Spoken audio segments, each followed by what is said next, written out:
So I've got a story for you guys. A couple weeks ago, I went to an escape room with a couple friends from work, and we spent 2 hours and $25 a piece and tried to escape from a room. And there was all these puzzles, and you unlock bags and things, and you try to solve puzzles and get out of this room. Long story short, we didn't escape. We wasted our money, and they tried to sell us extra time. And I wasn't going to do that. That's a bad story. Yeah, so sad. So for about the same cost as one entry into an actual escape room, you can host your own escape room game night. You invite your friends and family over, and you can try to escape the room. So now we're going to do our best to not have any spoilers in here, but the main thing that we do want to let you know about how it works is this solution room. Yeah, there's a couple things we'll show you. We'll show you the solution wheel, and we'll show you that there's like a bunch of envelopes in here. So you start off, there's a story in the rules, and you're friends with a Stargazer, a guy who looks up at the sky for a living, and He fired you. He fired us. We haven't heard from one person. him. Or he fired one person, that person got everybody else. We haven't heard from the guy in a while. There's weird noises and smoke and stuff coming from, and we got to go investigate. How we investigate is, the story tells us, which envelope to open first, and there's, series of puzzles and more story and things we have to figure out. And how we figure that out is with the solution wheel. We try and solve the puzzle on there and try and say symbols and match them up, and it'll tell you if you unlock the next room, the next object. Mm-hmm. Yeah, and I think that first of all, that was really clever. Yeah. The puzzles in there are of a wide variety. It's not just the same thing over and over and over again. Mm-hmm. Some of them are math. Some of them are just lining things up. There's a few riddles in there. Color matching. There was an awful lot of variety and a lot of things that I didn't honestly I didn't see coming. And there were a lot of things where I felt like had I not been with you guys, and we had a couple other people in our group. We had 6. In total, because we had 5, and then Emily jumped in. Yeah. There were a couple of things where I was like, man, if I was doing it just by myself, if I was just me and Aaron, maybe we wouldn't have figured this out. Yeah, it helped that we each had a different strength in the game. We each kind of had, and honestly, we almost every single one of us had a puzzle that we were in charge of. I'm taking lead on this, and I'm gonna solve this one, which was great because when I first saw it, I was like, oh, we're gonna have an alpha gamer. And, we're going to have people that are just going to sit there and watch, and then people that are going to be, doing every single thing. And it really didn't happen. Everyone was involved, everyone jumped in. There were some puzzles where, 3 different people were solving it, and some puzzles where one person was like, I got it. I know how to solve it. And they start solving it, no, I can't finish it. And then somebody else would finish it. So there was one puzzle where as I was I read through the story, and I was like, okay, so I think we got it. And Aaron goes, got it. I was like, dude, let me finish the story, man. Come on. I wouldn't escape if we don't do it. I would say if you're going to play it, try to be in the theme. Read the story. I think we were really worried about the time limit because it was our first time playing through. Yeah, don't worry about the time limit. Yeah, we finished the whole... You have up to 2.5 hours to finish it. No, so it's 2 hours with a certain number of players, and then 1.5 hours with more players. Okay, so we finished the whole thing in 45 minutes. Mm-hmm. Well, part of that was because we were like, we gotta. Yeah, that's what I'm saying. Because I came to the table saying, guys, I went to a real escape room and I didn't escape. We ran out of time. We need to do this quick. Yeah. And so I was so focused on quickness that, I still really enjoyed the story. There were some parts, like he said, he was telling the story, and I'm trying to solve the puzzle. I may not have been listening completely. and there were honestly, and I don't think this will spoil too much, but there were a lot of parts where you'd get pieces to other puzzles, and so you're like, how does this fit in? And then it goes somewhere else. Until later. Mm-hmm. That's not a spoiler. It says it in the actual rules. So. Okay.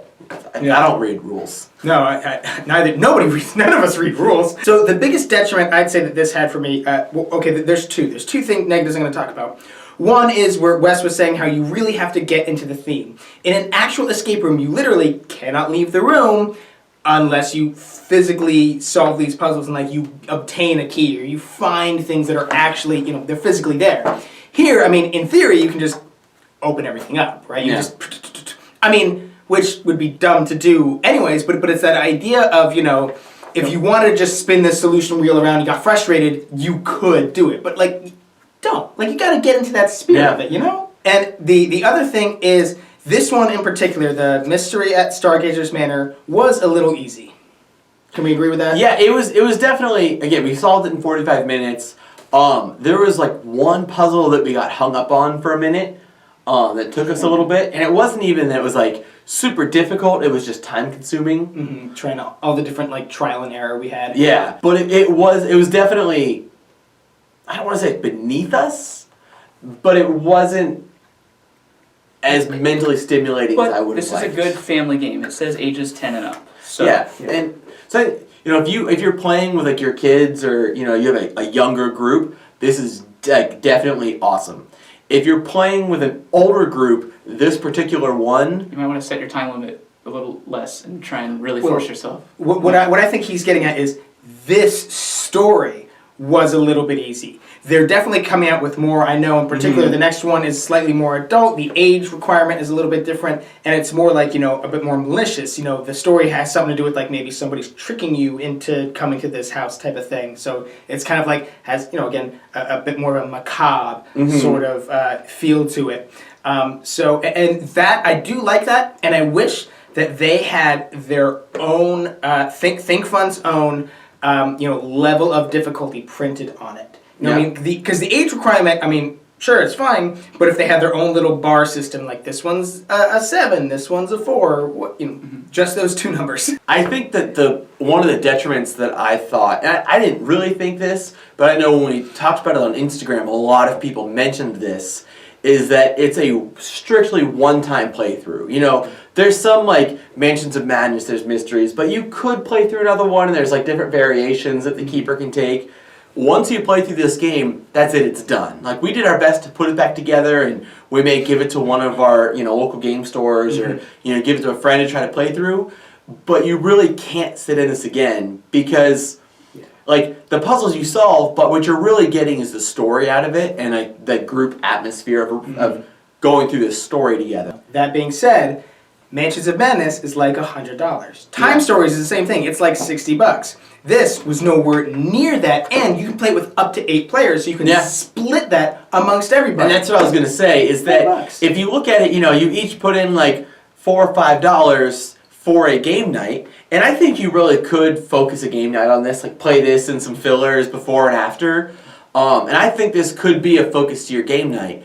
And so if you really plan ahead and say that, and get a few friends and say, hey, let's all get together and buy this, and we can play it through and try it out. And it's cheap enough that you could do that. We did that with Risk Legacy. Risk Legacy. We did it with Seafall coming up soon, where people playing all pitched in to buy it. And I think like one of us pitching in is the cost of this game basically. So it's the price point is low enough that I definitely think you can get away with having everyone pitch in a few dollars, or even just say, hey, I'll buy the game, you buy pizza, you buy drinks, and good to go. It's a good game night. It gives you enough puzzles and enough fun for its price point that I definitely recommend you going out and getting it. And I'm definitely going to look forward to the next one. Oh yeah. Like, that's my biggest thing, is that we played it, and I was like, that was fun. I want to play another one. I want more. You can't play this one again, so wait till the next one. Yeah. Hurry up, Think Fun. Make the next one. Yeah, and this is definitely one where like I can see this being a series I would get every single time it comes out. Just a new one, okay, getting the new one. Okay, there's a new one out, getting that new one. Just like Netrunner packs or something. I just get them all. Don't even care what it's about. I'm getting the next one. So if you'd like to set up a game night around this game, you should totally click on the link below and go buy yourself a copy. And while you're there, subscribe and you'll never be bored. You want to swallow that?